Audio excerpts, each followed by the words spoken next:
lady. So, joining us to analyze this whole thing is entertainment reporter Katrina Zish. Hi, Katrina. Child psychologist and also founder of TerrificParenting.com, Dr. Randy Kale.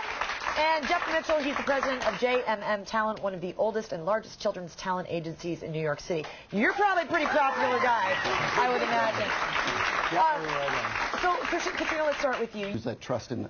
Jeff, you see a lot of moms out there, stage moms, as some people might call them. Yeah, well, the stage mom is the term that we use when we see those symptoms that are a little bit unhealthy. But no, clearly, you know, you have parents who are there to support their children and what they're doing. Then you have those other parents who are really trying to reinforce their own ego. Most of them had dreams of being famous, living. The living was a rockette. Yeah, that's right. So she wasn't actually. She was in the business. So, but to live vicariously through your children, a lot of parents do that. This is a prime area where if a parent decides that they're going to try to live vicariously through their child, they hurt their child's career, they hurt their child, and they hurt themselves. But Jeff, you've seen a lot of auditions. What's the worst thing you've ever seen?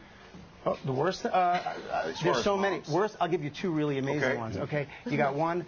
We have a girl who was on a set, and we got a phone call from the producer saying, there's something really wrong here. The mother actually slapped her kid for not being sparkly enough on the set of a commercial.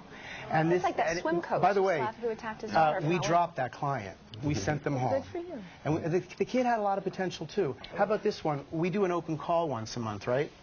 Every open call that we do once a month, this happens, but never this badly. We had a mother who was desperately trying to get the child to come in and meet with us. The kid was crying, screaming, 8 years old, grabbing onto mom's leg.